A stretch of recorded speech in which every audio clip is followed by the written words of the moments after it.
Buenos días en este martes lluvioso, bueno, como mínimo en Madrid, ¿no?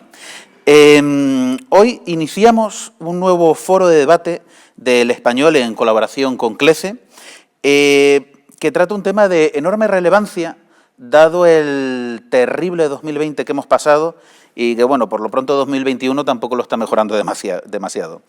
Se trata del foro de debate Los cuidados del mañana, retos y oportunidades para mejorar el modelo actual. Venimos de un 2020 calamitoso en este sentido.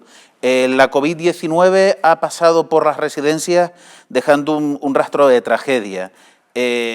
Los muertos todavía no se han podido contar y esto ha hecho que España se dé cuenta de que es necesario reformular y reformar su modelo de dependencia, pero también de residencia. En este caso, la empresa privada tiene mucho que decir, porque precisamente ha llevado a cabo modelos innovadores para abordar esta situación, pero aún así siguen quedando muchas dudas en el horizonte. ¿De qué hablamos? ¿De qué dudas? Pues del modelo de colaboración público-privada, del modelo de financiación. ¿Hay que medicalizar las residencias? Todo esto lo vamos a tratar en unos instantes, en unos minutos, con unos contertulios, pues, oigan, la verdad es que decepción, porque tengo aquí a mi derecha a Javier Luengo, que es el nuevo, desde hace ya algún tiempo, Javier, consejero de Políticas Sociales, Familias, Igualdad y Natalidad de la Comunidad de Madrid, que nos podrás instruir en vuestros planes de futuro. Muchas gracias por estar con nosotros. Gracias a vosotros por la invitación. A la derecha de Javier tenemos a otro representante muy importante del sector privado, que es Cristóbal Valderas, presidente de CLECE. Cristóbal, muchas gracias por estar aquí. Gracias a vosotros, buenos días. A continuación, pero no menos importante, también a la derecha de Cristóbal, está Francisco Javier Sigüenza, secretario general de la Asociación Estatal de Entidades de Servicios de Atención a Domicilio, ASADE, y, para que lo sepan quien nos vea, que no todo el mundo sabe de estos sectores, es el presidente de una de las patronales más importantes de este sector. Francisco, muchísimas gracias por estar con nosotros. Nada, muchas gracias a vosotros. Y por último, pero reitero, no menos relevante, está con nosotros David Reger, catedrático de Sociología de la Universidad Complutense de Madrid y que nos va a hacer un repaso del futuro social que nos aguarda y nos espera.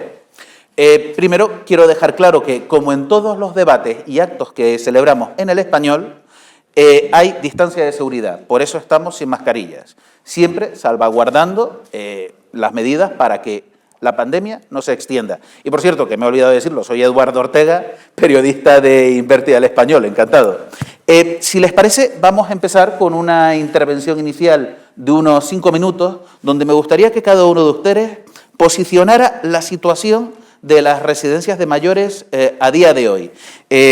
Javier, pues directamente te tiene que tocar a ti como representante de las administraciones públicas. Por favor. Perfecto, nada, lo primero, daros las gracias por organizar un foro como este, que yo creo que es tremendamente importante que podamos reflexionar sobre la situación que ponéis encima de la mesa, y es un debate que la sociedad tiene que llevar a cabo y los medios de comunicación tenéis un papel muy importante junto con el ámbito empresarial, con las administraciones públicas, y que todos juntos analicemos cuál es la situación, analicemos también cuál tiene que ser el modelo de futuro por el que tenemos que apostar. Yo me gustaría decir que esta reflexión ya se inició antes de la pandemia. Nosotros, cuando llegamos en agosto del 2019, ya teníamos en nuestro proyecto de legislatura una reflexión del modelo de residencias, del modelo de atención, del modelo de cuidados a las personas mayores, y evidentemente cuando entra en el mes de marzo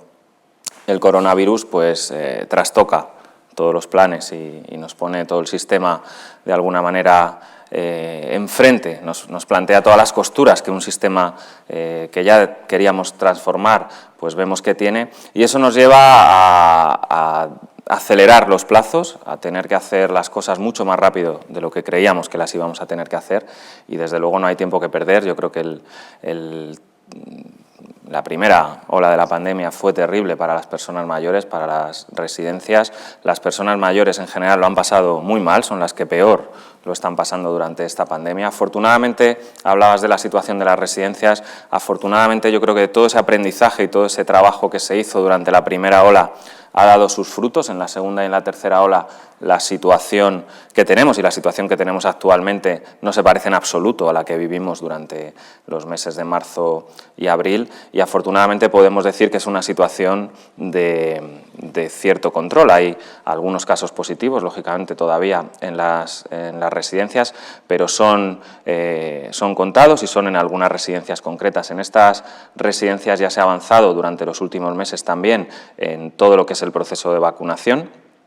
Y eso también, cuando vemos a los mayores cómo están afrontando esta situación, pues lo están viendo ahora mismo con una visión también de optimismo y de ver la luz y de ver hacia dónde van sus vidas. Pero como ¿quedan residentes por vacunar en Madrid todavía? De la segunda dosis sí, de la primera están todos vacunados y de la segunda dosis se está avanzando a marchas forzadas. Hay un porcentaje ya importante, que es la Consejería de Sanidad la encargada de toda esta gestión, pero hay un porcentaje ya importante que va creciendo día a día. Es un tema también muy importante que tienen la segunda dosis garantizada, no hay escasez para todos estos residentes, tanto de personas mayores como de personas con discapacidad, y a lo largo de lo que queda de este mes, en los próximos días, se acabará con esa segunda dosis, lo cual también transmite una tranquilidad tanto a las familias como a los propios residentes y a los profesionales, pues con la que no se contaba anteriormente. Pero efectivamente tenemos que pensar más allá, tenemos que pensar en el futuro cómo tiene que ser ese modelo de atención para las personas mayores, y bueno, aunque vamos a hablar ahora seguramente de ello, pero tenemos que hacer una reflexión profunda del modelo que tenemos de atención, de cuál es la modernización que tenemos que hacer tanto de la estructura residencial como también de todo lo que tiene que ver con apoyos individuales, poniendo a la persona mayor en el centro de la atención, tanto en residencias como en servicios de atención a domicilio, en teleasistencia, y yo creo que toda esa reflexión nos tiene que abocar a un futuro diferente, donde la persona mayor esté en el centro de todas las decisiones que se tomen para ellas, y donde la persona mayor pueda estar el mayor tiempo posible en su residencia habitual. Como en casa no se está en ningún lado, yo creo que eso lo dice cualquier persona y también las personas mayores, y es una de las apuestas fundamentales por las que queremos trabajar en estos próximos meses y años. Los cuidados domiciliarios. Cristóbal, como presidente de uno de los gigantes, o como mínimo de una de las empresas más importantes de este sector, ¿cuál es tu análisis de lo que ha pasado en 2020 y cuáles son tus perspectivas para 2021? Bueno, antes que nada me gustaría agradecer de nuevo públicamente a los trabajadores dedicados al cuidado de personas, no solamente de residencias, sino al cuidado, a los cuidadores, ¿no? Los grandes esfuerzos que han realizado durante estos meses de pandemia y que continúan haciendo. Y quiero elogiar su profesionalidad, su dedicación, su vocación. Sin el compromiso que demuestran día a día, esta pandemia estaría siendo mucho más dura de lo que es. Han sido meses duros para todos y hemos tenido que adaptarnos a las circunstancias y gestionar la situación de la mejor manera posible. Desde que comenzó la pandemia, la prioridad absoluta de nosotros, de CLECE, ha sido proteger a residentes y trabajadores, y por ello y para ello no hemos escatimado en recursos. Y seguimos haciéndolo. Hemos gestionado muy bien nuestros servicios a pesar de las circunstancias. Decir que ningún pliego de condiciones contemplaba las inversiones en material contra la COVID-19, y ya estamos viendo que la necesidad de EPIs se va a alargar en el tiempo, por lo que es necesario que la Administración tienda la mano a los gestores de residencias públicas en esta situación excepcional. La financiación es clave, no solo para continuar salvaguardando la seguridad de residentes y trabajadores, sino para mejorar la prestación de nuestros servicios. Más recursos y mejora de las condiciones laborales de los profesionales que revierten en una mejor atención a los residentes. Y no cabe duda de que la calidad debe primar por encima de los criterios económicos en un servicio tan esencial como es el cuidado de personas dependientes, y debe ser gestionado por empresas responsables y profesionales. Por otro lado, la pandemia ha evidenciado muchas deficiencias del sistema de cuidados que hay que abordar con urgencia, y es fundamental la colaboración público-privada para ello. Seguramente en este debate abordaremos alguna propuesta de mejora. Ahora estamos embarcados, como ha dicho Javier, en el proceso de vacunación y es prioritario que esas vacunas lleguen al mayor número de personas y lo antes posible. La vacunación en residencia es solo un primer paso de un largo camino que nos llevará a que nos vacunemos en el mayor número de personas en el menor tiempo posible. Para nosotros es fundamental que empiece la vacunación en el servicio de ayuda a domicilio. En él cada profesional atiende, visita 3 o 4 personas al día, lo hace transportándose en transporte público, personas dependientes, y nos parece que deben ser los siguientes o de los prioritarios en el largo sistema de vacunación. Por último, decir que lo cierto es que la situación que estamos viviendo es excepcional y es importante trabajar conjuntamente para resolver situaciones y mejorar la atención a las personas dependientes. Está en nuestra mano y en las de los gestores públicos y privados decidir qué futuro queremos para nuestros mayores. Perfecto. Muchísimas gracias, Cristóbal. Javier, como representante de la patronal, básicamente de las empresas, dentro de las negociaciones, ¿qué nos puedes contar? ¿Cuál es tu análisis de perspectiva y de prospectiva? Bueno, pues muchas gracias, en primer lugar, por la invitación. Y, bueno, pues como no podía ser de otra forma, teniendo en cuenta que aquí hay representantes de patronales, gran parte coincido con lo que acaba de decir Cristóbal. Bueno, yo creo que hay, la verdad es que el momento actual es una serie de retos tremendos, apasionantes y de incertidumbre. Apasionantes porque el SAT, el Servicio de Atención a Domicilio y de Domicilio, se ha visualizado además como una puesta en valor. Como bien ha dicho Javier, todo el mundo prefiere vivir en su casa. Y bueno, pues realmente la atención domiciliaria pues se demuestra como una solución muy interesante, muy provechosa, muy humana en el cuidado de las personas mayores. La colaboración público-privada, que se ha comentado, pues se ha mostrado como un aspecto fundamental. Y yo creo que eso ha sido muy bueno. Bueno, es oficial y en un par de semanas se firmará por el presidente COE y el vicepresidente del Gobierno, pues el acuerdo que hemos llegado de diálogo social en dependencia. Un acuerdo que a lo mejor hace un año lo planteamos Vox Populi y la gente diría, bueno, estáis hablando de Alicia el País de las Maravillas.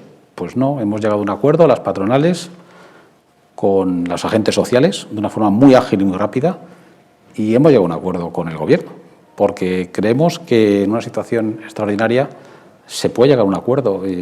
Todos remamos en la misma línea y limando las diferencias, que sin duda existen, pues se consiguen esos acuerdos. Un acuerdo que, insisto, pues está circulando por ahí, pero creo que no sería correcto hablar de él, aunque lo tengo aquí, hasta que no se firme formalmente por el Gobierno y por COE, porque al fin y al cabo somos representantes.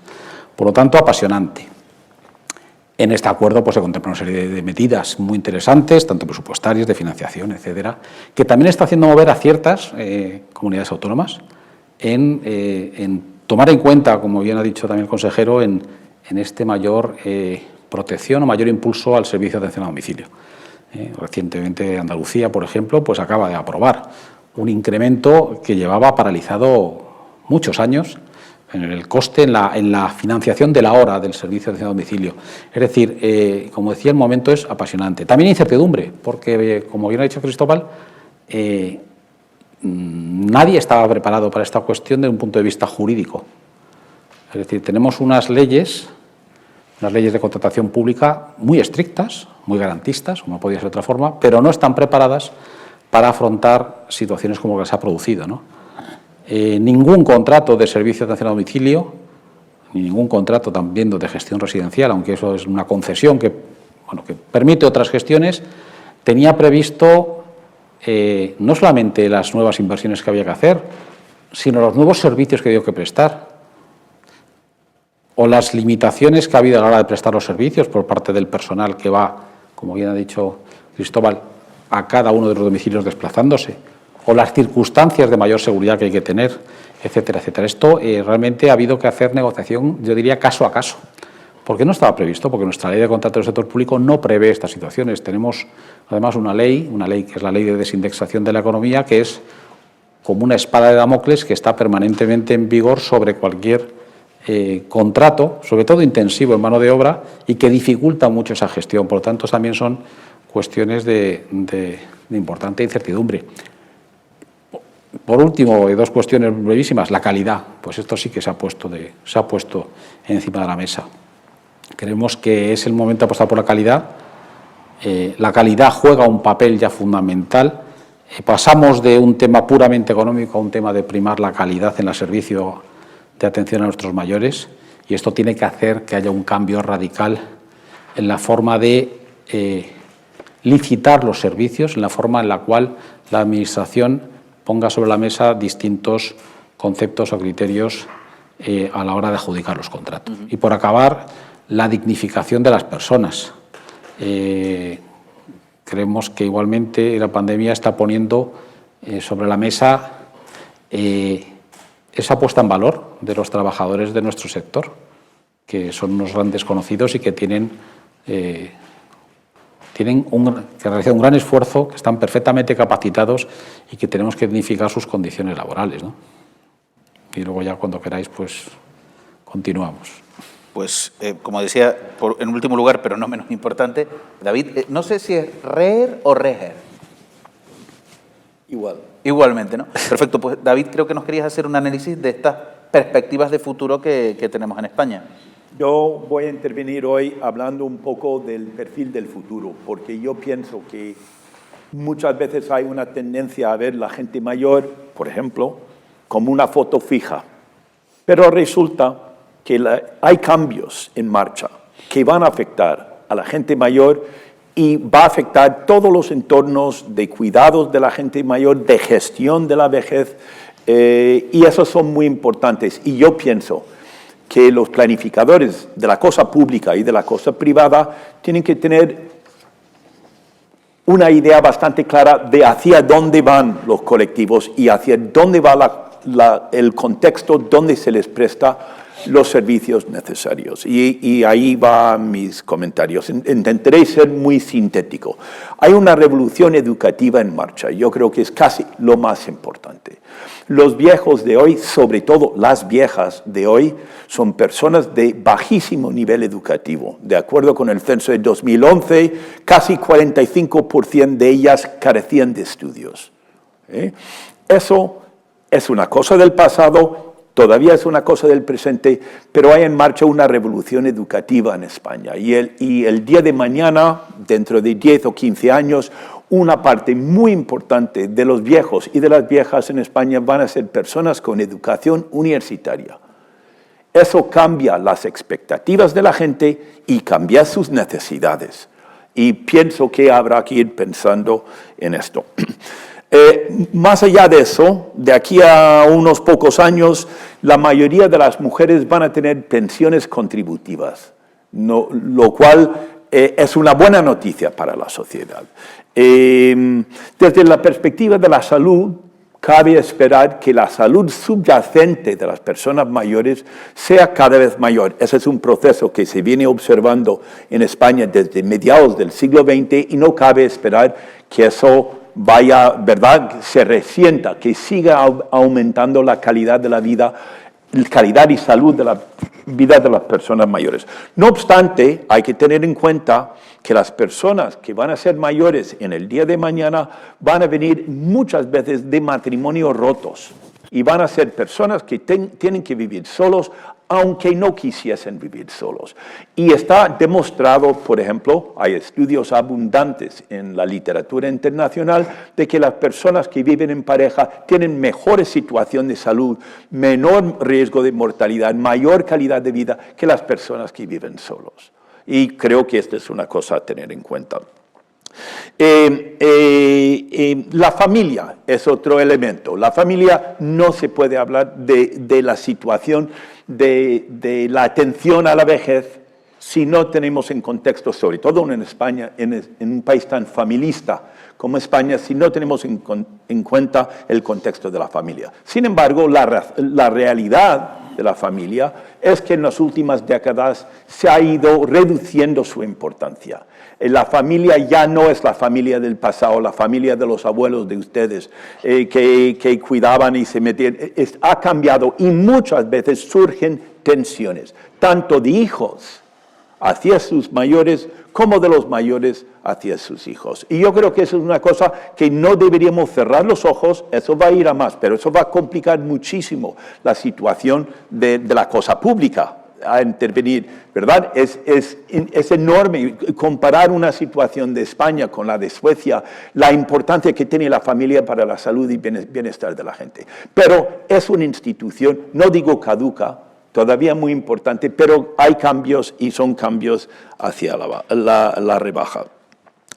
Y la última cosa que quisiera decir es, a nivel de la sociedad, todos los contextos donde se generan recursos necesarios para apoyar a la gente, pensiones, servicios de salud, las cosas que hacen las comunidades autónomas, prometen ser cada vez más conflictivos y más discutidos en años venideros. Estamos entrando en una época donde van a escasear los recursos. Los políticos no lo quieren decir, pero van a escasear los recursos.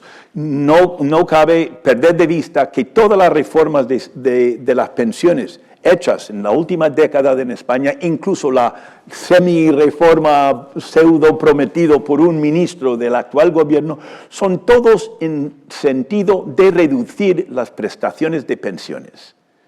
Y por algo será, yo no quiero entrar que eso sea bueno o malo, pero por algo será, y yo creo que eso es porque hay pocos recursos que tienen las sociedades para enfrentar eso. Eso es muy importante. Además, pienso que vamos a ver en el futuro una organización política muy diferente a la que tenemos hoy, porque las ideologías se van a formar en función de la edad, porque los jóvenes no tienen los mismos intereses que los mayores. Los mayores son cada vez más numerosos, pero tienen intereses y eso es una especie de ruptura del pacto social que ha existido en este país desde mediados del siglo XX, que va a traer consecuencias muy importantes, tanto para el juego político como para la vida de la gente. Bueno, no quiero hablar no seguiré hablando, pero este tema es muy grande, porque hay que hablar de los jóvenes, hay que hablar de los niños, hay que hablar de la educación, ¿verdad? Este es un tema, y entiendo que se escapa a lo que nos pretendemos hoy, pero todo cabe esperar, aún con la esperanza de tener una población de mayores mucho más educado que antes, que estemos entrando en épocas de incertidumbres y donde España va a tener que definir de verdad cómo se va a resolver esta gran crisis o este gran reto nacional que afecta al conjunto de la sociedad. Muchas gracias. Muchas gracias a usted. Al final del modelo de atención a mayores es una población que, como usted bien ha comentado, en paulatino envejecimiento. Todos ustedes, además todos, han hablado del tema de la financiación y creo, Javier, que aquí te toca intervenir en dos sentidos, en un doble sentido. Primero, ¿cómo va a abordar, en este caso Madrid, la financiación de estos servicios? No sé si tenéis previsto algún ciclo, no sé si solamente para este año o nos puedes dar alguna previsión de para los próximos años, porque yo entiendo que se habrá incrementado la inversión en residencias y particularmente en dependencia, pero también esto que estaban comentando, ¿no? Ahora mismo las residencias tienen que asumir unos costes mayores, aparte de por determinado coste, por el coste incremental que suponen simplemente las EPIs, las nuevas medidas de seguridad imprevistas en los contratos que han de asumir en materia pues, de mascarillas y otros productos que además son más caros hoy que estamos en febrero, vamos a poner año y medio. Sí, efectivamente, yo creo que el tema de la financiación es absolutamente clave. Comentaba David el porcentaje de personas mayores. En la Comunidad de Madrid estamos rozando el 20% de personas de más de 65 años de la población de la Comunidad de Madrid, lo cual también nos hace ver que es efectivamente un número suficiente como para tener en cuenta en cualquier presupuesto autonómico, en cualquier política que se precie para los ciudadanos de la Comunidad de Madrid, tiene que tener un papel fundamental. Nosotros, en cuanto a lo que ha sucedido durante todos estos meses, hemos intentado, sobre todo en la primera parte de la pandemia, ayudar a todos los centros residenciales. Hemos suministrado EPIs desde el momento en el que se pudo contar con ellos. Hemos facilitado también profesionales de apoyo para aquellas residencias que en un momento dado se encontraron con multitud de bajas en sus profesionales y necesitaban seguir prestando la misma atención o más, con mayor intensidad de la que venían haciéndolo, y desde luego ese es un elemento clave. Pero a partir del momento en el que estamos, y mirando hacia el futuro, en la Consejería de Políticas Sociales lo que queremos hacer es darle una vuelta al sistema de gestión de lo que son las plazas concertadas. Queremos aumentar, hacer un nuevo acuerdo marco, que es uno de los modelos fundamentales con los que se conciertan la mayor parte o el mayor porcentaje de plazas públicas en la Comunidad de Madrid. Queremos hacer un aumento en el presupuesto de políticas sociales para este año 2021 sin precedentes. Yo creo que para situaciones excepcionales se requieren respuestas excepcionales y esta tiene que ser una respuesta excepcional. Tenemos que tener un presupuesto adaptado a la situación que estamos viviendo y las políticas sociales es un elemento fundamental dentro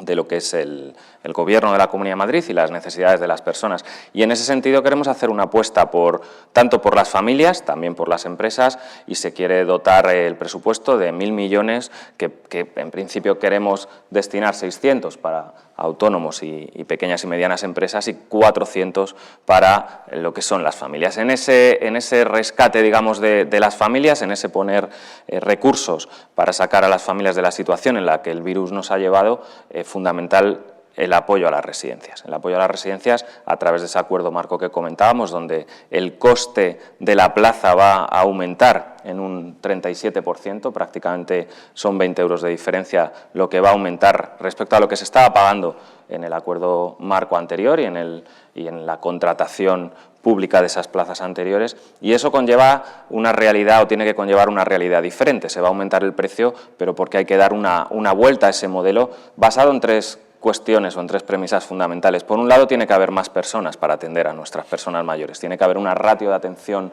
mayor para que cada persona tenga el apoyo profesional que necesite, ya sea de fisioterapia, ya sea de auxiliares de geriatría, ya sea de limpieza, de comedor, en cualquier ámbito que requiere una atención directa a la persona, a cada una de las personas mayores que estamos atendiendo en la Comunidad de Madrid. Eso para nosotros es un elemento fundamental. Por otro, y se comentaba antes, son los criterios de calidad.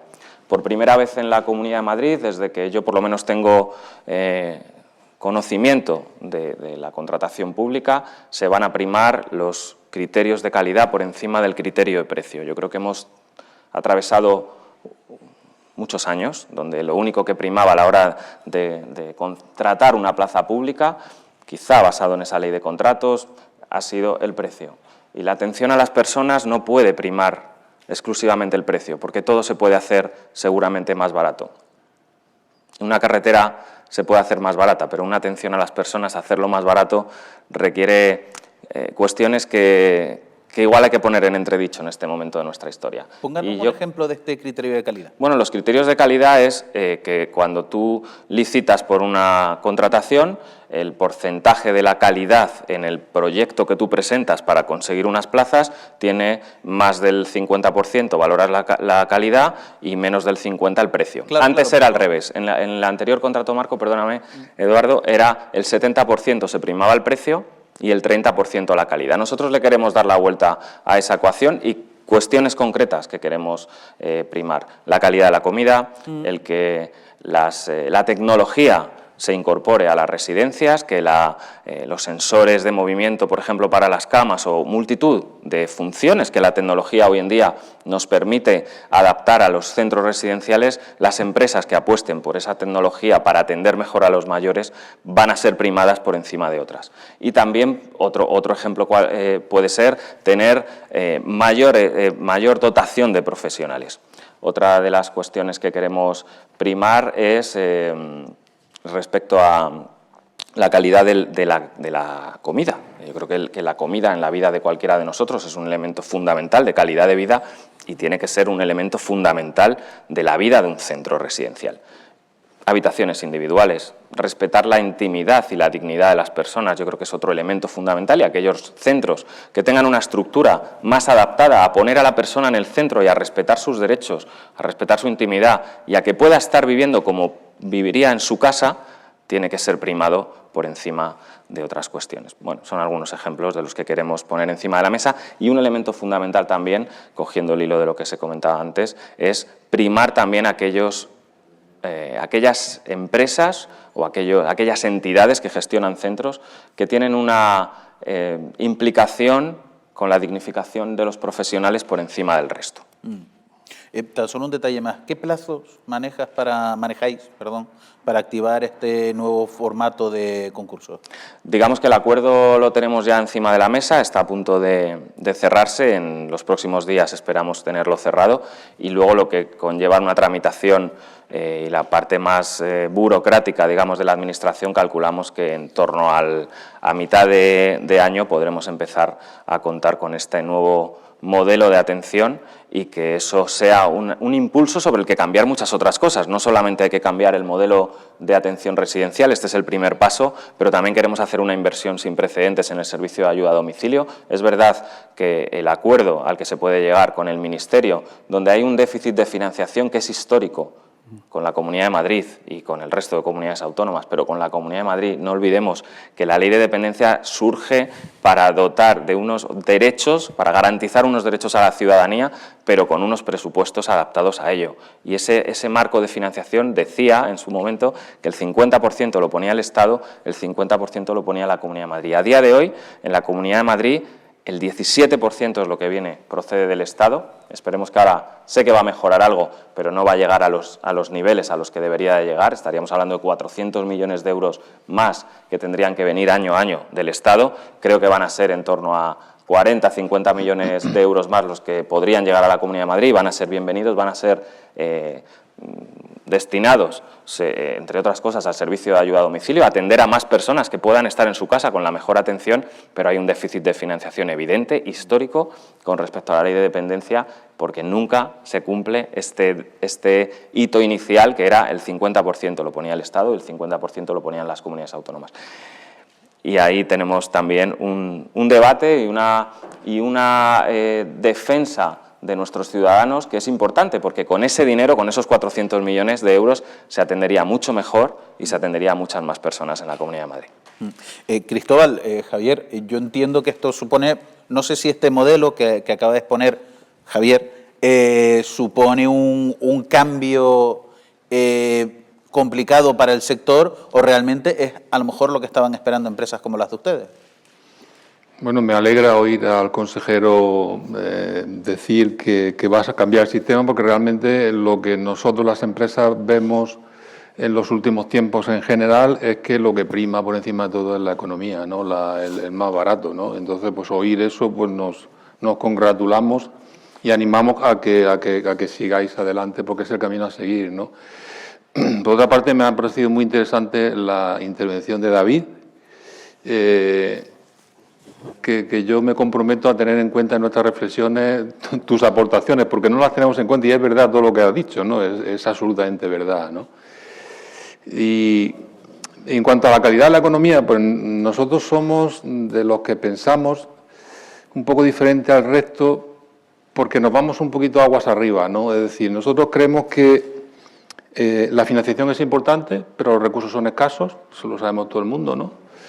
Y hay que decidir dónde se colocan, ¿no? Nosotros creemos que el mejor sitio para colocar los recursos son, en este caso, la dignificación laboral, la dignificación de las personas, los trabajadores que trabajan en el sistema de cuidados en general.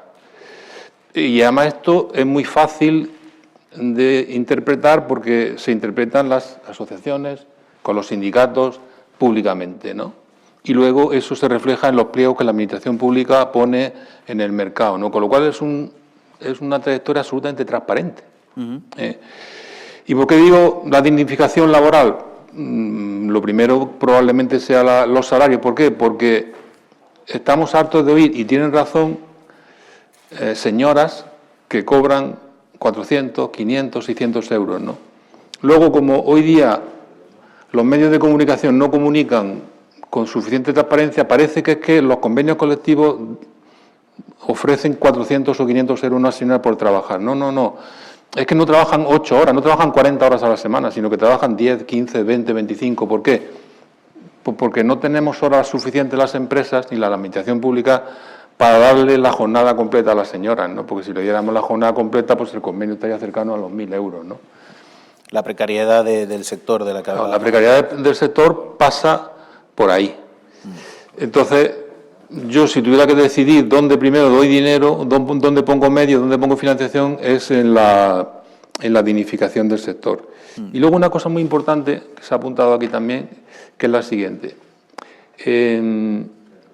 No podemos criminalizar a partes del sistema de cuidados.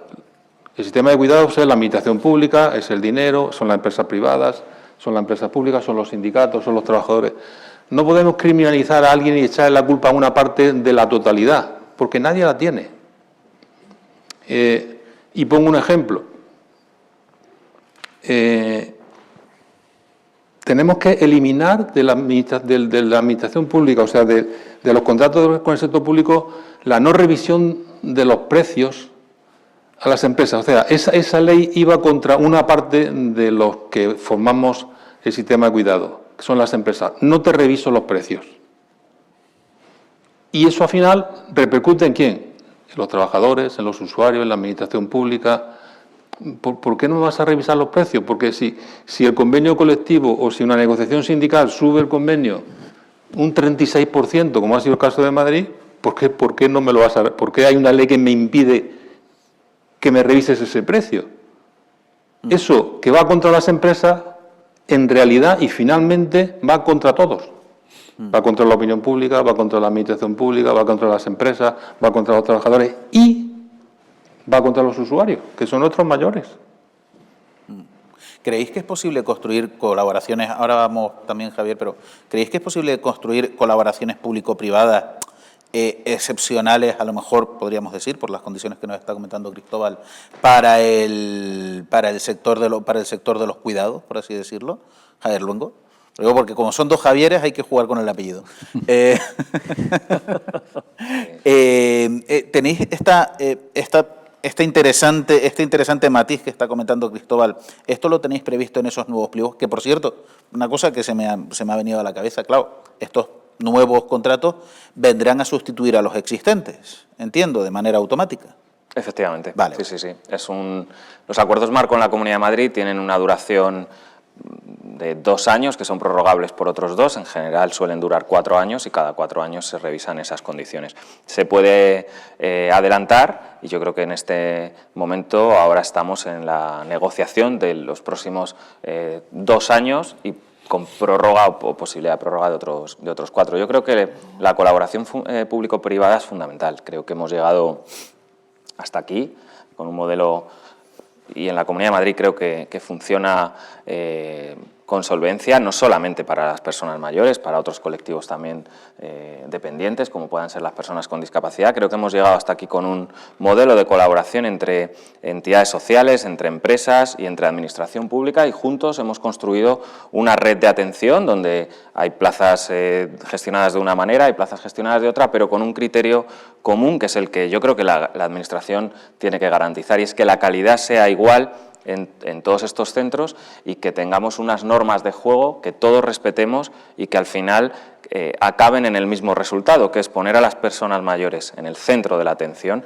y que puedan tener la mejor atención posible con los mejores profesionales, con la mejor dotación de profesionales, que dignifiquemos también el sector. Yo estoy totalmente de acuerdo que tiene que haber esa dignificación, al final se tiene que traducir en mejores salarios para el sector social. El sector social tiene que ser atractivo, tiene que ser competitivo para los diferentes grupos profesionales que trabajan en la atención a las personas mayores. No puede ser que sea un sector poco apetecible para profesionales y que un fisioterapeuta, un enfermero o un auxiliar de geriatría al final prefiera trabajar en otro sector. Eso va en contra, digamos, de la competitividad de nuestro modelo, de nuestras empresas, y juntos tenemos que hacer ese modelo mucho más apetecible. Y yo creo que también juntos, como decía, hemos llegado hasta aquí, pero juntos tenemos que continuar este camino. Este camino no solo no ha acabado, sino que estamos a mitad del viaje. Tenemos que generar nuevos modelos de atención basados también en la innovación.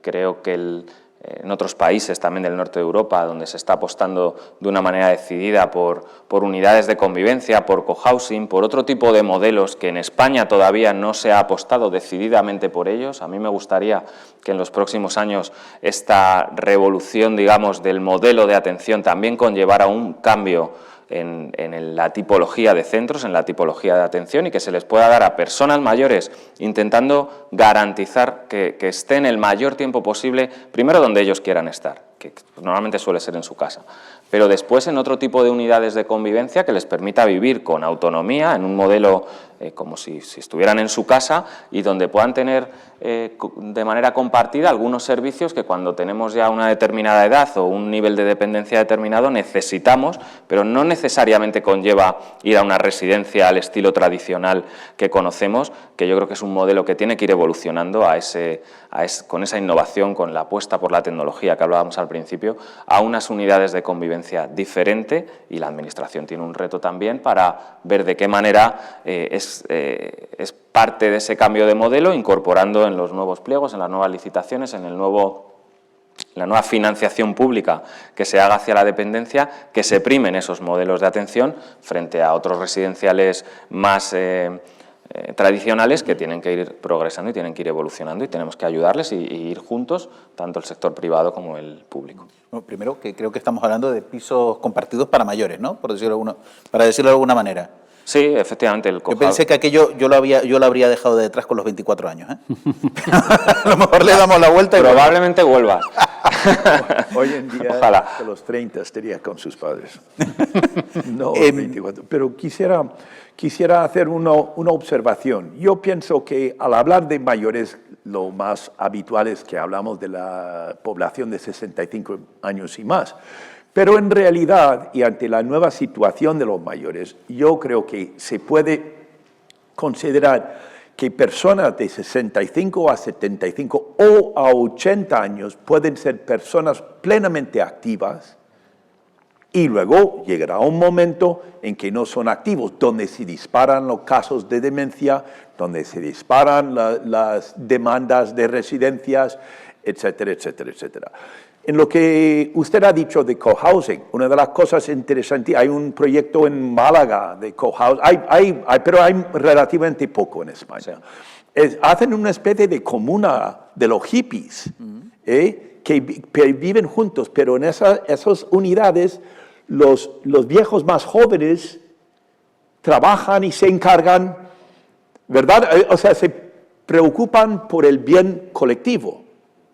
Y yo pienso que esto es una cosa muy interesante. Yo creo que es mucho más difícil el problema económico que el capital humano necesario para atender a gente mayor, ¿verdad? Para trabajar en residencias, ¿por qué no damos incentivos a personas jubiladas para que ganen algo de dinero extra, para que participen, ¿verdad? Son personas muy activas. O sea, la persona hoy de 75 años es como la persona hace 40 años de 65 años. En cuanto a su salud, su interés, su actividad, yo creo que ese es un núcleo de gente que puede ser de mucha ayuda. Lo que pasa es que hay que saber cómo se aprovecha de eso, o sea, cómo el Estado y cómo la familia y cómo todo el mundo sabe echar mano a este cambio, que es parte de los cambios del tiempo, en el tiempo, es normal eso. Aparte de toda la reforma legislativa que sería necesario para encauzar ese camino. Claro, claro. ¿Saben ustedes que en España, ¿saben ustedes que en España la tasa de actividad económica de personas de 65 a 75 años es 1/4 parte de lo que es en Noruega?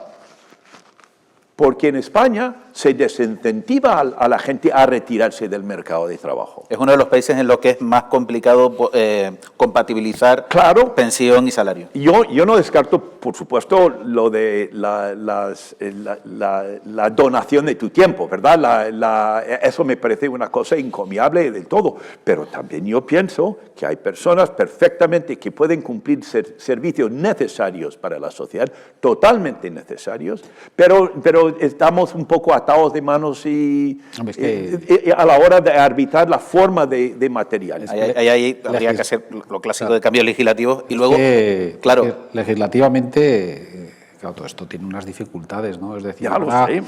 se ve, ¿no?, todo lo que ha estado comentando el consejero de los cambios. La ley de contratos actual del sector público permite unas cuestiones. Economía, calidad.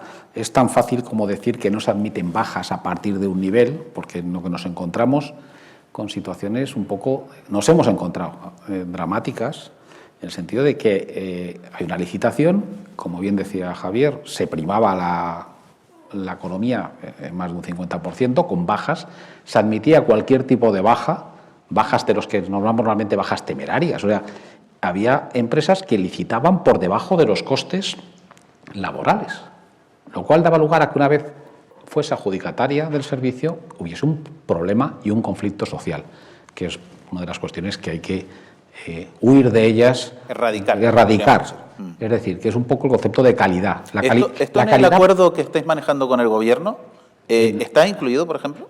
O sea, en cosas del acuerdo, por ejemplo, en efecto se contempla un importante incremento, importante, 600 millones, es decir, que pedíamos el doble, por lo menos, pero bueno, contra el vicio de pedir la virtud no dar, pero bueno, 600, pero sí que está previsto el compromiso de hacer un incremento acumulativo, es decir, 600, 600, 600. Empieza a hablarse de que estos son los últimos presupuestos, esperemos que no sea así, porque claro, entonces ya frenaría esta cuestión. Esto es importante que se prevea. La calidad es un punto fundamental. O sea, la calidad se contempla como uno de los elementos claves. Creo que además debemos de aprender de algunos países de nuestro entorno, donde existen, pues estoy pensando ahora en Reino Unido, donde existen incluso una evaluación de las empresas que prestan sus servicios a las personas mayores. Una evaluación. Y hay incluso una situación, es que usted lo ha hecho bien, lo ha hecho mal, se le ponen hasta flags, hasta banderitas, oiga, usted verde, rojo, amarillo.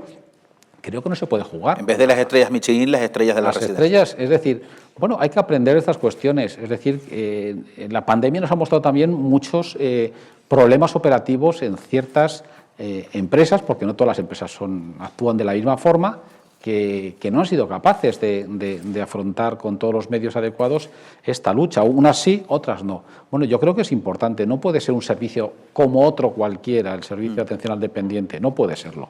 El tema de la calidad es fundamental.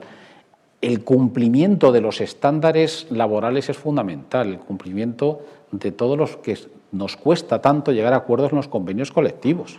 No podemos olvidarnos de que esto es de que todos vamos en el mismo barco. Y no puede ser que alguien no cumpla lo que se ha pactado.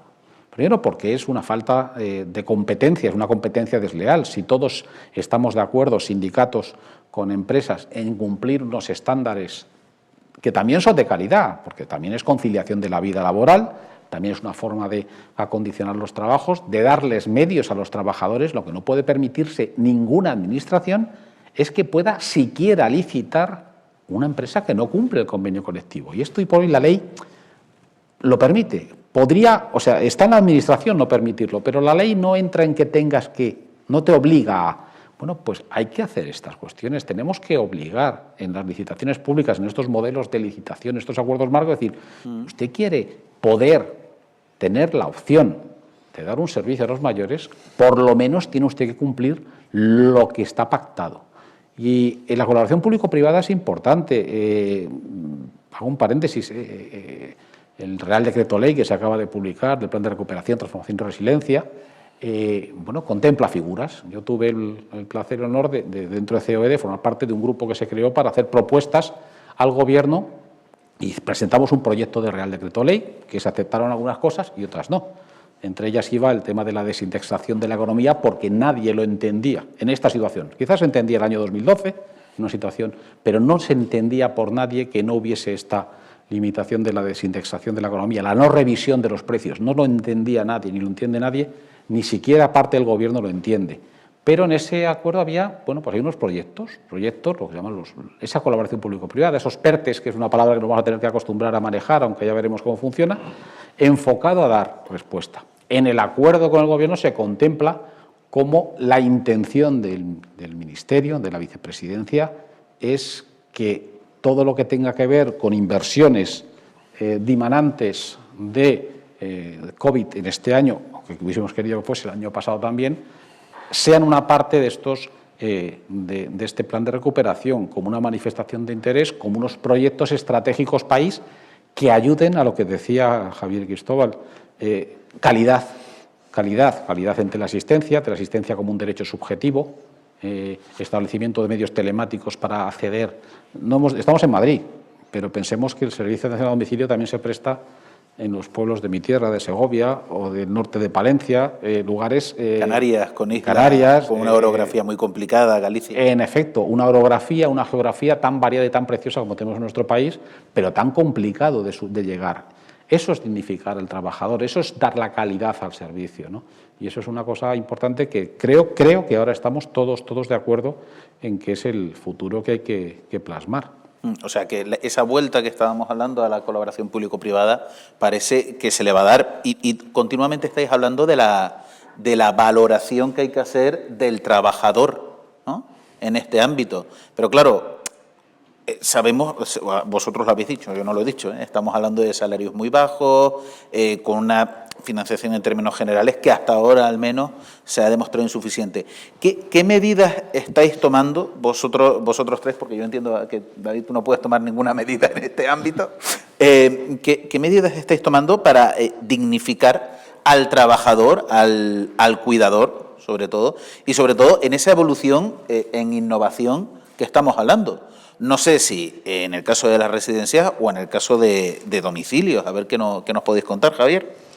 Bueno, pero fundamentalmente en el nuevo acuerdo marco que estamos ahora diseñando hay un elemento fundamental, y es que al aumentar la ratio de manera considerable va a haber muchos más profesionales para atender a las mismas personas. Eso, de alguna manera, primero da más atención a las personas, una mejor atención, y también al profesional le hace trabajar de una manera más cómoda, más ordenada y con más tiempo para dedicarle a las personas, con menos estrés, digamos, del que podían tener anteriormente.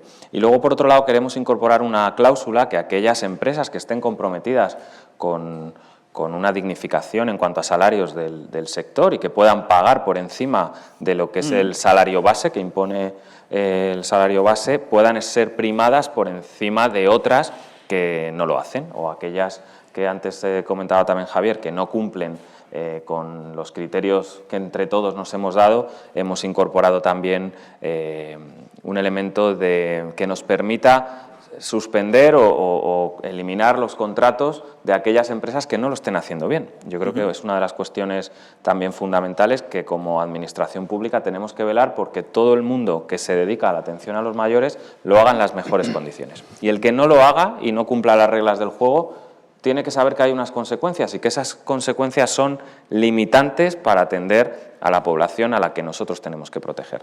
Con lo cual yo creo que es un elemento fundamental también dentro de este nuevo acuerdo, esa premisa, por un lado, de beneficiar a aquellos que tratan mejor a sus profesionales, a sus trabajadores, y por otro lado, que el que no cumple con los niveles y los estándares de calidad que exigimos no puede estar en el partido. Cristóbal. Bueno, es una pregunta difícil, ¿no? Yo me gustaría, al hilo de la colaboración público-privada, decir que es vital, ¿no? Partimos de esa base, ¿no? Que es una alternativa de las más eficaces para la prestación de servicios públicos, ¿no? Y ¿qué se puede aportar a esta colaboración pública-privada? Pues primero, decirle a la sociedad ¿qué es la colaboración público-privada? Porque estamos continuamente oyendo que es una privatización, que es una externalización. No, estamos hablando de que es un servicio público. Todo lo que está hablando aquí el consejero son servicios públicos. Lo único que se hacen con gestión indirecta, ¿no? O sea, el pliego lo hace la administración pública, el dinero lo pone la administración pública, la gestión, la colaboración, la sanción, la elección de la empresa. Entonces, lo primero que tenemos que hacer es decirle a la sociedad realmente, transparentemente, lo que hay, ¿no? La colaboración público-privada permite a la administración pública pues, mayor agilidad, mayor ahorro, mayor eficiencia, mayor innovación, ¿no? Se ha demostrado en la pandemia. En las residencias que estaban gestionadas, con todo mi respeto, por ONGs, tenían menos agilidad, menos eficiencia y menos innovación que las que teníamos un grupo económicamente potente detrás, que hemos aportado todo lo necesario económicamente para gestionar y para salvaguardar la salud de nuestros trabajadores y nuestros usuarios, ¿no? Nosotros hemos estado gestionando con 100 proveedores en el mundo y al final nos compramos una máquina de mascarilla en China, la montamos en Jaén y nos hace 60.000 mascarillas a la semana o al día. Bueno, esto es importante, ¿no? Y luego, te voy a contestar a la pregunta, pero luego otra cosa también que es de perogrullo, ¿no? Vamos, ¿qué hacemos, no? ¿Qué podemos hacer? ¿Qué podemos proponer? Bueno, primero, vamos a cumplir lo que nos hemos dado, vamos a cumplir las leyes. La Ley de Contratos del Estado prevé que en los criterios de adjudicación de los pliegos marque la diferencia la calidad. Me alegra oír al consejero porque hasta ahora no es así y en la mayor parte de las comunidades autónomas no es así. Luego cumplamos esa ley, que se llama Ley de Contratos del Estado. Otro tema que ha salido de aquí, la ayuda a domicilio. Creo que la aportación, según dice el consejero, de la Administración Pública del Estado va a llegar al 17%, ¿no? Está ahora en el 17%, va a ser un poquito mayor con el acuerdo que han llegado ellos. 17 y pico. Pero que vamos a estar en un entorno parecido, ¿eh? No va a cambiar radicalmente. Eso es una ley que se llama de la Ley de Dependencia, que aprobó un gobierno de Zapatero en el año 2016 o 2014. No, 2011. Ya, antes, Zapatero ya por esas alturas ya no estaba. 2006, por ahí. Sí. 2006, 14 años, no 16, Año 2006, 14 años. Esa ley dice que el Estado tiene que poner el 50% y el otro 50% la comunidad de los usuarios. Y estamos 16 años después que está en el 17%. Y ahora vamos a hacer leyes nuevas. Hombre, vamos a empezar a cumplir las que tenemos, ¿no? Porque si hacemos muchas leyes y no las financiamos, y no las cubrimos, y no las implementamos... Perdona una cosa. Y una cosa importante, perdonar, es que hay un tercer parte de la administración que es la administración local. Y hay una confusión que creo que debemos de... Aquí se confunde el concepto financiación con precio de la prestación. De tal manera que, sobre todo en una comunidad autónoma, todos los ayuntamientos, o el 80%, cuando licitan un servicio de atención a domicilio, dicen, como a mí la comunidad me da 13 euros, yo licito por 13. Bien, esto es un error. O sea, una cosa es la financiación que se quiera dar por la administración pública a un servicio, y otra cosa es la que la administración que licita, en muchos casos la administración local, que por eso digo que hemos hablado de la general, de la autonómica, pero la local, valore realmente cuál es el precio del servicio que quiere. Entonces dice, a mí me pagan 13, pero para mí el servicio vale 18. ¿Por qué? Porque haces una valoración, que es lo que te dice la ley, lo que decía Cristóbal, que hay que cumplir. Yo tengo que hacer un desglose de por qué este servicio, que tiene unos costes directos e indirectos, con una calidad, tiene un precio. Y en base a eso yo publico unos pliegos que digan, oiga, el servicio mínimo que yo pido es este. El precio máximo que voy a pagar es este. Pero por un desglose, pero muchas veces existe esa confusión. No confundamos financiación con el coste real del servicio. Sin duda, hombre, ojalá la financiación fuese el 100% del coste, pero hay que ser realistas. No muchas veces, en la mayoría de los casos, no es así. No es así. Es decir, parte de ella, lógicamente, pues tiene que salir de las arcas municipales en estos casos. Un detalle, tenemos que cortar el debate, solo 5 minutos, porque el consejero Javier Luengo nos tiene que dejar, tiene obligaciones pues del cargo, supongo. Alguna hay. No sé si quieres dejarnos con alguna aportación de lo que hemos comentado. Sí, bueno, me gustaría dejar un par de ideas más. Sé que Cristóbal no lo ha dicho con esa intención, pero por si acaso se malinterpreta, sí quiero decir también que dentro de lo que es la red de atención a las personas dependientes hay entidades privadas, hay administración pública y hay entidades también sociales, ONGs, y que durante la pandemia lo hemos pasado todos igual de mal y cada uno ha dado el 200%. Creo que hay entidades sociales que han hecho también un trabajo excepcional y que han sacado adelante muchas muchas atenciones y muchas personas mayores que también lo estaban pasando muy mal. Pero me gustaría dejar también un mensaje pensando en el futuro también y en todas estas personas mayores que hoy en día las residencias se han puesto en el foco mediático por todo lo que conlleva el virus con las personas mayores. Y yo lo que me gustaría que tanto los medios de comunicación como la sociedad, como las empresas privadas y la administración seamos capaces de mantenerlos en ese foco, que seamos capaces de tenerles como protagonistas para seguir avanzando en su mejor calidad de atención. Y yo creo que ahí tenemos que seguir apostando por tener también en la mirada a muchas personas que no están en residencias, porque han decidido que no están en residencias. Hay un alto porcentaje de personas que deciden seguir viviendo en su casa o en otro tipo de recursos. Muchas, sobre todo en las grandes ciudades, se dan muchos problemas de soledad no deseada, de muchas personas mayores que están pues, en un edificio de nuestra gran ciudad, de Madrid, y que tienen muy poca red social, que no tienen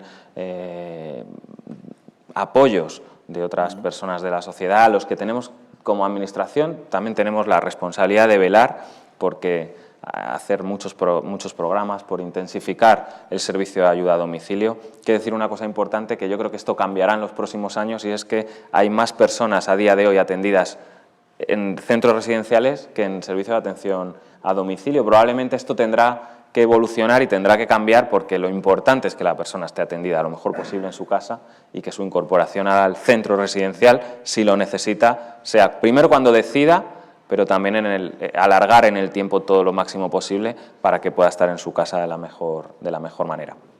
Perfecto. Pues nada, Javier, muchísimas gracias por estar con nosotros. Un Nos placer. vamos 5 minutos y volvemos enseguida.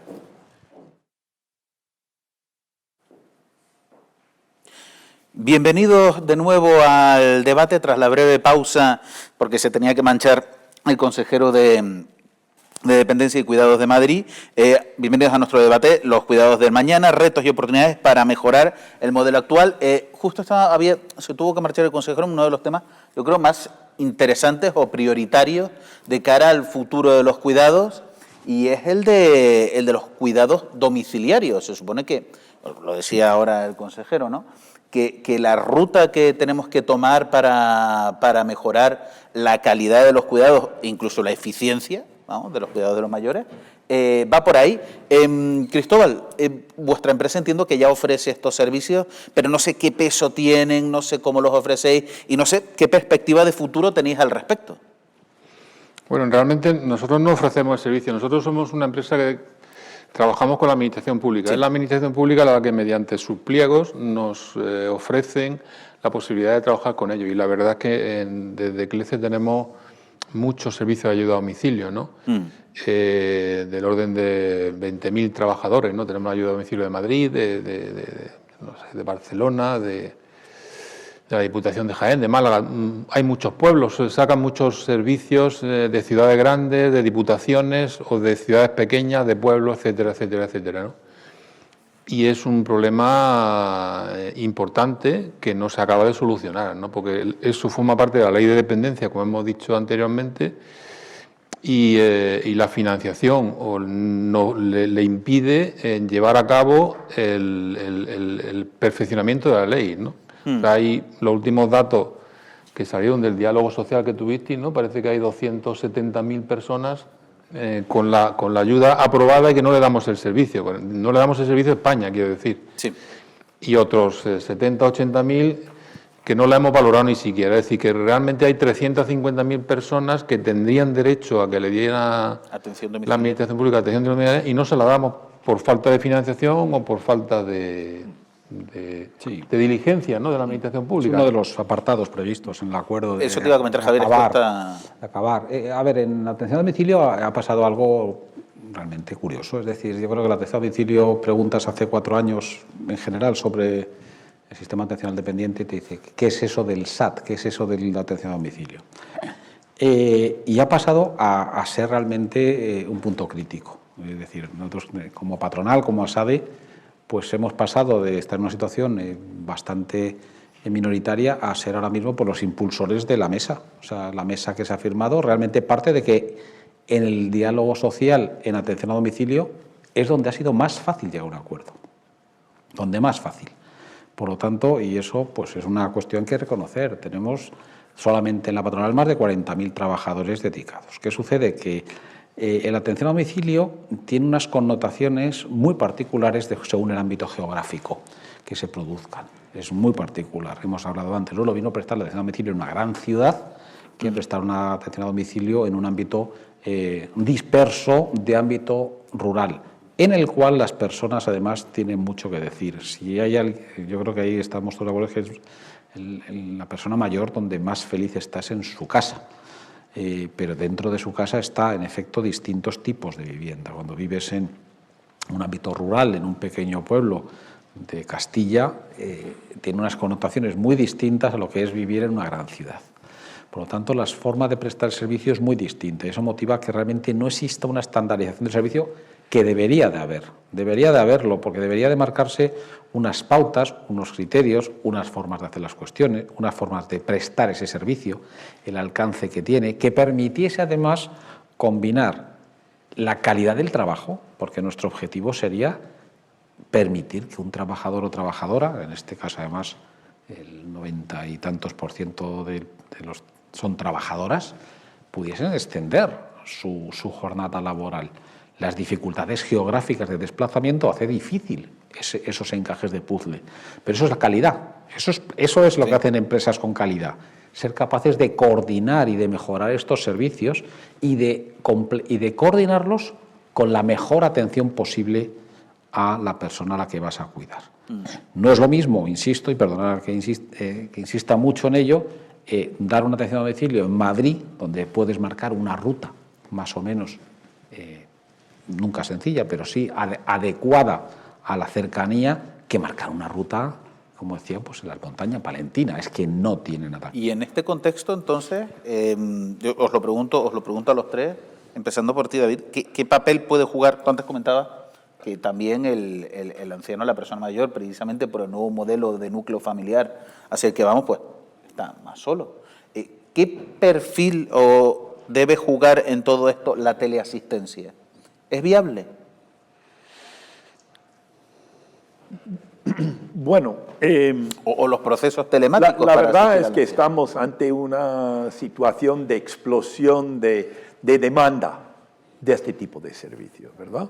Hay cada vez más personas que no tienen contactos activos con su familia, o la familia interviene solo de forma indirecta, que serían personas claras, objetivo de atención domiciliaria, por supuesto. Pero cuando uno piensa hacer los números, el coste de eso asusta. No estamos hablando de un poco de aumento, estamos hablando de un aumento enorme, primero por la misma inercia del envejecimiento de la población, pero además por el hecho de que los lazos entre padres e hijos no son tan fuertes como eran en el pasado. No son tan fuertes. Creo que, con respecto a las residencias, durante la epidemia, yo creo que ha sido muy sintomático las pocas familias que han retirado a sus padres de las residencias ante la situación que se planteaba. Hay muchas formas de interpretar eso, pero una de ellas es evidentemente que la familia no le importaba, o le importaba menos y no quería arriesgarse a este tipo de cosas. Eso es una realidad. A mí no me parece positivo, no me gusta, pero es una cosa que informa todo, porque el Estado, ¿hasta qué punto el Estado puede suplir el papel de la familia? El Estado, el municipio, la autonomía, me da lo mismo, es todo Estado. La administración pública. La administración pública, ¿hasta qué punto puede suplirlo? En un país del norte de Europa, en un país nórdico, donde tradicionalmente la familia ha sido mucho más inconexa, ¿verdad? Y la gente ha visto que querían vivir sus vidas solos toda su vida y no buscaban la familia, ¿verdad? A lo mejor el Estado tiene mayor margen de maniobra, a menos de ser más rico, por supuesto, pero mayor margen de maniobra. Pero España es una cultura basada en un concepto estrechísimo de la familia. Pero eso ha ido, no quiero decir desmoronándose, pero debilitándose. en las últimas décadas y todo ha de prever que va a ir en aumento en el futuro. Eso, junto con la demanda demográfica, el número de personas que está en plena eclosión, crea una situación de urgencia, ¿verdad? Y no, a mí me parece muy bien que en la autonomía o en las empresas, ¿verdad?, se tienen ideas de cómo se puede efectuar eso, pero la cuestión es que a qué precio y de dónde va a venir el dinero. Puede que el dinero venga de las mismas personas mayores, que tengan ahorros, pero claro, para que esas personas costeasen su salud, tendrían que delegar en testamento su propiedad a sus hijos, ¿verdad? Y tendrían que usar de sus propios ahorros de su vida pero yo comprendo que esta es una decisión que nadie quiere tomar. Es una decisión muy, muy dura para los jóvenes que esperan su herencia, pero durísimo para los viejos porque nadie quiere pensar. Es decir, la familia es muy, muy, muy importante y aunque ha ido en baja su relevancia en España en las últimas décadas, sigue siendo nada comparable. Cuando tú hablas con un sueco o un inglés de cómo funcionan las cosas aquí, piensan que estás en la luna. Y viceversa. Y yo no hablo simplemente de la administración del Estado. Es que son mundos diferentes. Una persona mayor español, aunque la realidad nos tiene a gente solita, en residencias y en otros sitios, pero a ojos de la gente la felicidad o la seguridad, la confianza en tu vejez es que si tienes la familia cerca. Ya sé que tenemos idealizado la familia, pero esa es la idea. Si tú haces una encuesta a personas mayores en el norte de Europa, eso no mencionarán la familia nunca. Es más, dirán que la familia suele ser un estorbo. Entonces ellos empiezan con unas alforjas culturales, no estoy enjuiciando nada, solo estoy constatando las diferencias. Son diferencias, por cierto, que se pueden ver en el siglo XIX y en el siglo XVIII. También son diferencias de largo alcance. Pero ese es un contexto cultural en que estamos. Y el contexto cultural en España, si puedes echar mano de la familia de alguna manera, es súper útil para los poderes públicos. Pero claro, lo que dije, que los intereses económicos de los hijos no coinciden con los intereses económicos de los padres. No sé si esta perspectiva tan dramática de la asistencia la compartís vosotros. Bueno, la asistencia es una herramienta más dentro de la ayuda a domicilio, de la asistencia en domicilio, ¿no? En la ayuda en domicilio lo que se trata es de que alguien vaya a ayudar en unas tareas domésticas, se trata de que tengan una tarea de asistencia para que puedan ponerse en contacto diariamente o ante cualquier dificultad, caída o accidente. La telemedicina, que también está avanzando mucho, de que efectivamente se hagan consultas por Internet. Todo eso forma parte de un proceso de quedarse en casa antes de llegar a la residencia. Exacto. Porque la residencia es lo más caro y es lo que no quiere nadie, ¿no? Evidentemente, pues es un punto de vista muy social o muy sociológico que efectivamente que la persona, ¿por qué se queda sola en casa?, ¿no? Porque la familia pues ha perdido valor en el circuito y en los últimos años, ¿no? Bueno, no sé, yo soy de Jaén y tengo 4 hermanos y cada uno está en un sitio, ¿no? O sea, ¿por qué? Porque hemos tenido que buscar trabajo en sitios distintos y tu familia está en otro sitio, con lo cual pues se pierde la unidad de acción, ¿no?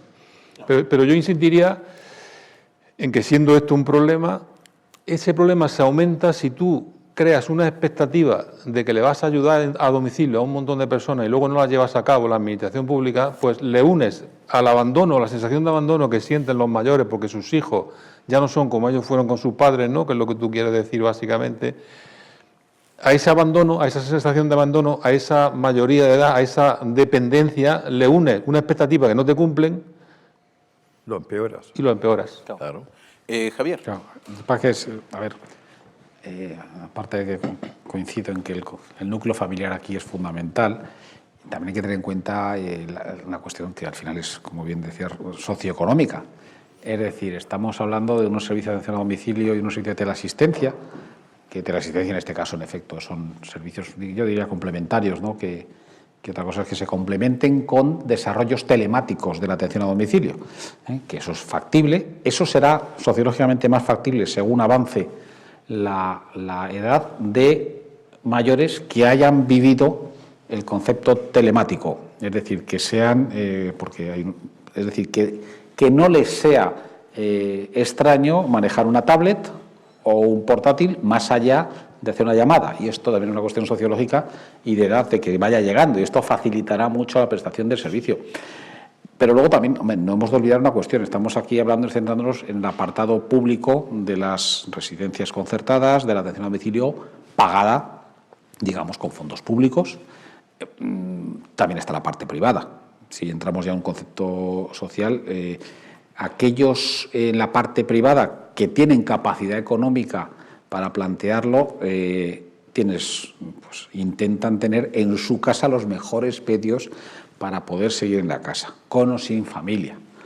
Y si quieres ya, como bien decías, el paso de la residencia, buscas unas residencias, digamos, semejantes a hoteles de lujo donde tienes esas prestaciones. Es decir, estamos hablando, nos hemos centrado en la parte de la licitación pública, de esa obligación que tiene el Estado a través de la ley de atención a domicilio de prestar ese apoyo a las personas mayores. Pero luego, sociológicamente y ya en la parte operativa, habría que ver en cada caso qué es lo que hace una persona cuando tiene capacidad de decir, bueno, a mí esto es lo que me ofrece el Estado, ahora, ¿qué voy a hacer yo si tengo posibilidad? Como decías, tirar de mis ahorros. Si tiro de mis ahorros, ¿qué hago?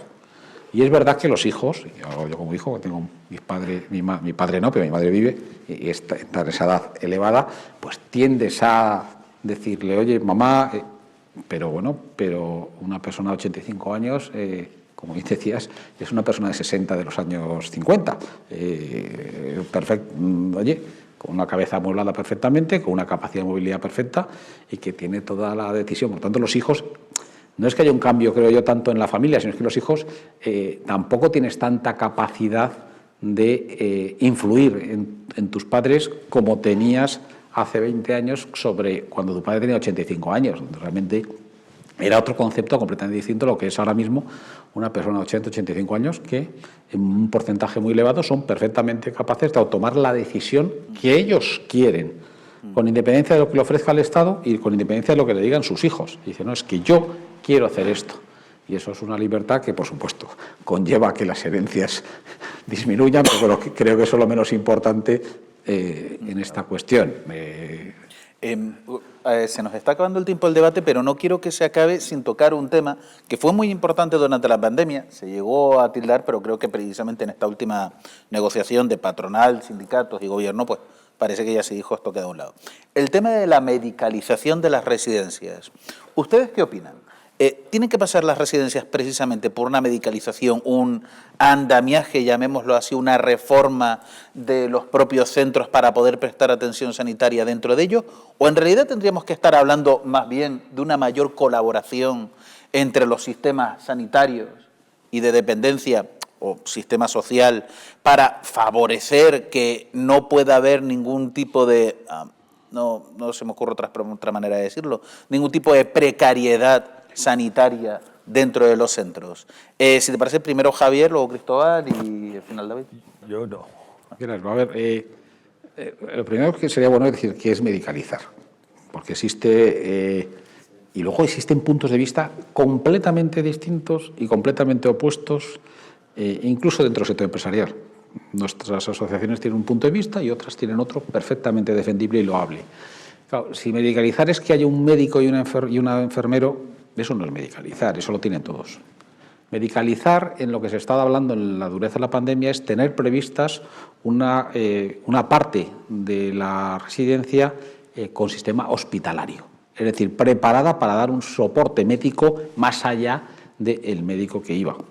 Hablo un paréntesis, en la parte más dura de la pandemia, hemos tenido ocasiones, todos los hemos sufrido, que llegó un momento en el cual era el veterinario del pueblo el que iba a la residencia porque todos los demás estaban contagiados. Había un médico rural que iba a ver 4 o 5 y ha habido casos draconianos y dramáticos. Entonces, medicalizar es decir, de acuerdo, lógicamente, en este caso, con la administración pública, decirle, oiga, yo reservo una parte de mi residencia para tenerla preparada para una posible existencia, en este caso evidente, de la pandemia, que lógicamente conlleva un aspecto económico importante, porque conlleva lógicamente una pérdida de plazas, una reducción de las plazas para tenerlo previsto, pero que eso es calidad. Eso es calidad. ¿Qué sucede? Yo creo que aquí hay ya decisiones empresariales.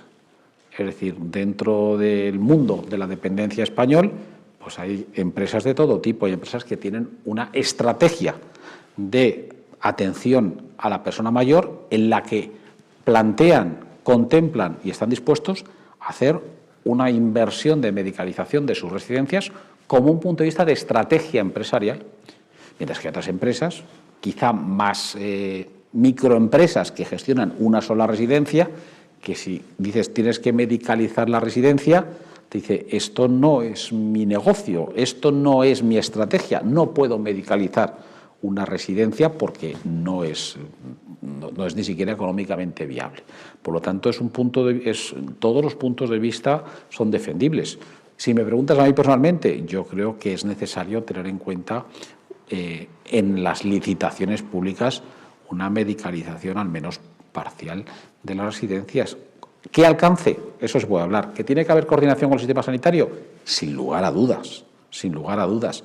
Pero el dejar todo en que sea el servicio sanitario el que acuda a la residencia, pues en una situación, digamos, normal, podría valer, pero se nos ha demostrado con esta pandemia que esa realidad, cuando sucede algo, pues fracasa, sobre todo en la primera época, en la primera ola, ¿no? Que fue el ejemplo. Cristóbal. Bueno, básicamente, efectivamente, definir qué es medicalizar, ¿no? Y luego definir a qué sector nos referimos. Bueno, pues yo me voy a referir al sector de la administración pública, ¿no? Las residencias públicas. ¿Deben medicalizar? Pues si entendemos como medicalizar que eso sea como un hospital, pues no, porque no se puede pagar y porque no tiene sentido, porque no tenemos medios, ni médicos, ni nada, es absolutamente inviable, ¿no? Si medicalizar en una residencia pública, insisto, es tener pues un sanitario, un médico, una relación con el farmacéutico, una enfermera, lo tienen todas. Pero básicamente una residencia en ese sentido es como una familia, como si la persona estuviera en la familia. Si una persona mayor está en una familia, cuando tiene un resfriado o una gripe fuerte, va al centro de atención primaria. Y si tiene una neumonía, lo coge una ambulancia o llega a un hospital. En casa, porque la residencia es igual. Quiero decir, es ese sistema que tenemos, ¿no? Que es el más óptimo y que es mejorable. Pues sí, seguramente es mejorable. ¿Y cómo es mejorable? Me preguntarías tú, ¿cómo es mejorable? Pues dentro de las residencias hemos hablado de la telemedicina, hay una posibilidad de que lo vean por tele, la teleasistencia, la digitalización, que nosotros lo hacemos de todos los ratios. Nosotros vamos por las habitaciones y le midimos la temperatura, el oxígeno en sangre, la tensión, y todo eso es un software que está a disposición de la atención primaria, que es la clave, ¿no? La clave, las residencias, en nuestra opinión, deben estar muy integradas con la atención primaria, no con los hospitales. Los hospitales van las personas graves, pero la atención primaria es la que atiende a las familias y a las residencias en primera línea. Pero, ¿y esto está sucediendo? Evidentemente, la atención primaria, tú si ves la televisión y ves la prensa, está bloqueada, llamas por teléfono y te atienden, con lo cual tú hablas con la atención primaria y te dicen que están de acuerdo en que las residencias cuelguen de su responsabilidad, pero con los medios apropiados, ¿no? Y ahí entramos otra vez que faltan medios para atender su propio trabajo y si encima le das las residencias, pues no tienen tiempo de atenderlo, ¿no? Entonces ese es el tema, ¿no? David, no sé si quieres hacer alguna aportación. Yo pienso que no es mi terreno. Pero me ha parecido muy interesante lo que han dicho los compañeros de la mesa.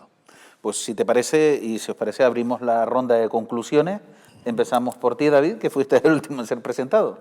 Bueno, creo que la sociedad española está ante un reto de enorme envergadura y a veces dudo de que se esté dando cuenta a nivel de la sociedad de la importancia que tiene este reto. A mí me parece, para una persona mayor, si tiene ahorros, es fantástico, le ayuda en muchísimas cosas. Pero a mí me parece que es una cuestión mucho más importante para los adultos maduros personas de 40 a 60 años de edad, si ellos tienen ahorros. Y me temo en muchos casos no los tienen o tienen muy pocos. Y tienen un nivel de endeudamiento muy grande. Y a mí me parece, no quiero interpretar eso desde una perspectiva económica, sino interpretarlo desde una perspectiva de que a lo mejor no lo consideran importante. Y se equivocan en esta época, este futuro que va a ir a menos prestaciones en general, va a ir simplemente por el coste y la capacidad de pagarlo, va a ir a menos prestaciones, que una persona tenga ahorros en la medida de lo posible le puede servir de muchísimo y de muchísima ayuda. Pero tengo la impresión de que la sociedad todavía no se ha hecho cargo, ¿verdad?, mentalmente de la importancia de este reto del envejecimiento. No digo individual, sino en general en la sociedad y los cambios que va a suponer. Entonces yo quisiera que hubiera más de eso. Obviamente una mesa redonda, además que no va de este tema, no vamos a aportar gran cosa hoy, pero creo que es un tema muy, muy importante. Muchísimas gracias, David. Javier. Bueno, por concluir, yo creo que desde el punto de vista empresarial, de patronal, ¿no? Como dije al principio, una situación apasionante y de incertidumbre. Pero creo que hay que ser positivo y creo que esta pandemia está sirviendo para poner en valor los servicios de atención a los dependientes y, sobre todo, que la Administración pública se dé cuenta que tiene que cambiar sus sistemas de contratación, como ha quedado evidenciado por las intervenciones del consejero y por los acuerdos que se firman. Es decir, primar la calidad, no a las subastas, no a que todo sea lo más barato, lo mejor. No, eso es un error. Tenemos que ir hacia conceptos, hacia sistemas en los que la calidad prime, sistemas incluso con modificaciones, como han salido, modificaciones legales, poder revisar los precios, poder adaptar los contratos con una mayor flexibilidad a las situaciones que se puedan producir. O sea, a mí me gusta acabar casi siempre con una frase que intento adaptar a la situación. Y si me permites, siempre se dice que Dios nos perdona siempre, ¿no? Yo soy católico y Dios nos perdona siempre. Los hombres nos perdonamos de vez en cuando, pero la naturaleza y la evolución no perdonan nunca. Y eso hay que tenerlo en cuenta. Entonces, que la Administración pública, a la hora de tener en cuenta, y todos valoremos esta situación, que hay que adaptarse a esta realidad. Si te gusta la frase, como te digo quién la dijo. Me gusta. Cristóbal, ¿puedes ir rastro del debate? Desde nuestro punto de vista, que trabajamos con la Administración pública, yo creo que la pandemia ha tenido cosas positivas, que es evidenciar y poner de manifiesto una serie de problemas que estaban ahí larvados y que vienen más grandes, ¿no? que se van a incrementar, ¿no? Y yo le pediría a todos los que interpretamos, todos los que participamos en este circuito, que seamos transparentes, que digamos la verdad, que no creemos falsas expectativas, que los concursos públicos sean de verdad públicos, que controlemos a todo el mundo, a las empresas, si lo hacen bien o si lo hacen mal, que no metamos a todas en el mismo paquete, que no creemos expectativas a unas personas que ya tienen bastante problemas, pocos ahorros y mucha dependencia, y luego no se la demos mal, que no pongamos dianas, salario de miseria. Si aquí estamos todos por la labor de ayudar y de colaborar, no unos por un motivo y otros por otro, ¿no? Pero todos queremos hacerlo lo mejor posible, ¿no? A todos nos hubiera gustado que no se hubiera muerto nadie en la pandemia, que no se hubiera contagiado nadie. Ahora nos gustaría a todos que nos vacunaran, a salir de aquí a todos de una vacuna con un avión y nos vacunaran a todos, ¿verdad? Y eso tiene un problema. Eso tiene un problema logístico, eso tiene una evolución. Hay unas empresas que hacen las vacunas, otros que las ponen, pero no vayamos en ese proceso vilipendiando y echando la culpa a nadie de una parte, porque eso no sirve para nada. En fin, es una realidad del mundo actual, ¿no? En el que nos gusta enfrentarnos, nos gusta la división, nos gusta tal, y eso no es bueno ni siquiera para atender a los dependientes. Perfecto, pues muchísimas gracias, Cristóbal, muchísimas gracias, Javier, y muchísimas gracias, David. Ha sido un debate interesante, intenso, en el que ya hemos visto que, bueno, parece que buenas intenciones hay, tanto por parte del sector privado como de la administración pública, pero hay mucho camino que recorrer. La financiación que se ha puesto sobre la mesa es insuficiente y todavía hay que ver cómo vemos esas fórmulas, ¿no? Cómo abordamos ese cuidado domiciliario, cómo abordamos los pisos compartidos para ancianos, que es una idea que ha quedado aquí y ha calado bien. En cualquier caso, el reto del envejecimiento no espera a nadie. Lo tenemos ya presente y hay que atajarlo de manera inmediata. Como ha comentado Javier, de ello dependerá nuestro futuro. En definitiva, veremos qué ocurre. Muchísimas gracias por vernos, a todos los internautas, muchísimas gracias por seguir El Español y nos veremos en futuros foros de debate. Muchísimas gracias a los presentes y a los que nos han visto.